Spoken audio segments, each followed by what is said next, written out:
যে বাংলাদেশের মুক্তিযুদ্ধকে অস্বীকার করার কোনো উপায় নেই, এবং কিছু মহল থেকে এই মুক্তিযুদ্ধকে সুপরিকল্পিতভাবে অস্বীকার করবার একটা প্রবণতা দেখা দিয়েছে। আমরা অত্যন্ত পরিষ্কার ভাষায় বলতে চাই যে মুক্তিযুদ্ধের প্রশ্নে আমাদেরও কোনো আপোষ নেই।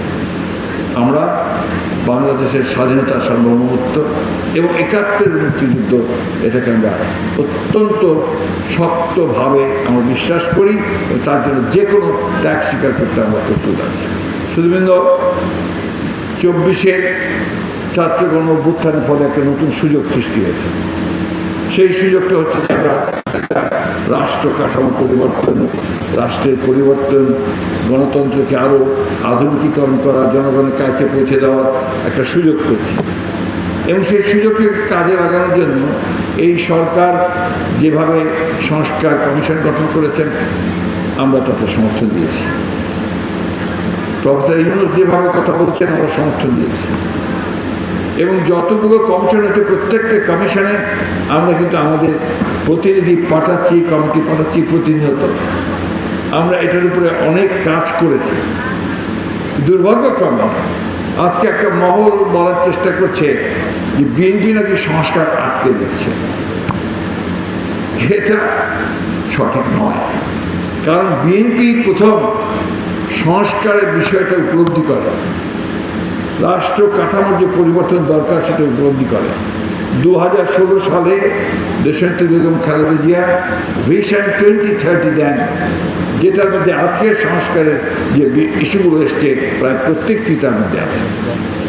২০০৭ সালে আমাদের নেতা জনাব তারেক রহমানের নেতৃত্বে আমরা প্রথমে ২৭ দফা, তারপর আমাদের যুগপৎ আন্দোলনের সঙ্গে যারা শরিক আছেন, এখানে অনেকেই আছেন, আমরা সবাই মিলে ৩১ দফা আমরা সংস্কারের কর্মসূচি আমরা দিই। এতে অনেক সংগ্রাম হয়েছে, অনেকে গ্রেফতার হয়েছেন, অনেকে আহত হয়েছেন, অনেকে নিহত হয়েছেন। এই কথাগুলো ভুলে গেলে চলবে না। আমাদের ১৫টা বছর আমরা কিন্তু এই গণতন্ত্রের জন্য সংগ্রাম করেছি, লড়াই করেছি। এটা একটা বাস্তবতা। ২৪-এর যে ছাত্র গণ অভ্যুত্থান, সেটা নিঃসন্দেহে সেটাকে আমাদের সফল পরিণতির দিকে নিয়ে গেছে। তার অর্থ এই নয় যে ১৫ বছরটা একেবারেই বাদ দিয়ে দিতে হবে। সেই ১৫ বছরকে অবশ্যই এই সংগ্রামের মধ্যে নিয়ে আসতে হবে। আজকে শুনতে একটু উদ্বিগ্ন হই, অত্যন্ত উদ্বিগ্ন হই যখন দেখি যে স্লোগান হচ্ছে ভয়াবহ রকমের ব্যক্তিকেন্দ্রিক, অশালীন, শিষ্টাচার বিবর্জিত স্লোগান দিচ্ছে আমাদের কিছু কিছু মহল। এখন যখন দেখি যে যারা ১৯৭১ সালে স্বাধীনতায় বিশ্বাস করেনি, তারা আজকে এমন এমন কথা বলছে যে কথাগুলোতে আমরা যারা মুক্তিযুদ্ধ করেছিলাম, আমরা মুক্তিযুদ্ধ করেছি, এখন সেখানে প্রশ্ন এসে যায় যে আমরা কি সঠিক কাজটা করেছিলাম। বন্ধুগণ, এই বিষয়গুলো আমাকে মাথায় রাখতে হবে। অত্যন্ত সুপরিকল্পিতভাবে, যে খসরু সাহেব বলেছেন, আমি সেটা রিপিট করতে চাই না, একটা চক্রান্ত চলছে যে কিভাবে বাংলাদেশের নির্বাচনটাকে ব্যাহত করা যায়, পিছিয়ে দেওয়া যায়, আরও সময়টা ক্ষেপণ করা যায়। আমরা খুব ব্যর্থহীন কণ্ঠে বলতে চাই, আমরা অত্যন্ত আশাবাদী। লন্ডনে আমাদের প্রধান উপদেষ্টা এবং আমাদের চেয়ারম্যান তারেক রহমানের সঙ্গে যে আলোচনা হয়েছে, সেই আলোচনার মধ্যে আমরা দেখেছি যে ফেব্রুয়ারির মধ্য সময়ে নির্বাচনের সম্ভাবনা আছে।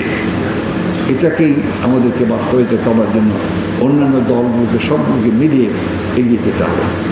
কারণ নির্বাচন ছাড়া একটা সত্যিকার অর্থে একটা জনপ্রতিনিধিত্ব আছে, এমন একটা পার্লামেন্ট গঠন ছাড়া অন্য কোনোভাবেই আমরা এই বাংলাদেশের যে সমস্যাগুলো আছে, সেই সমস্যাগুলোকে সমাধানের পথে এগিয়ে যেতে পারব না। আজকে পৃথিবী বদলাচ্ছে প্রতি মুহূর্তে।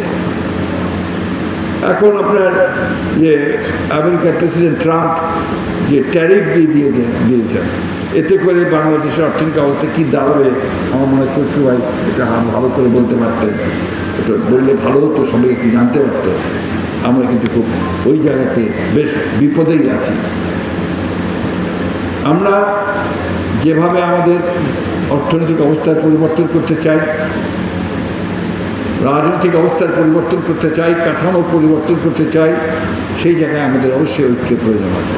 এবং সেই ঐক্যটা হবে, আমি মনে করি যে আমাদের একটা সঠিক, সুন্দর, সকলের কাছে গ্রহণযোগ্য একটা নির্বাচনের মধ্য দিয়ে আমরা এগিয়ে যেতে পারব।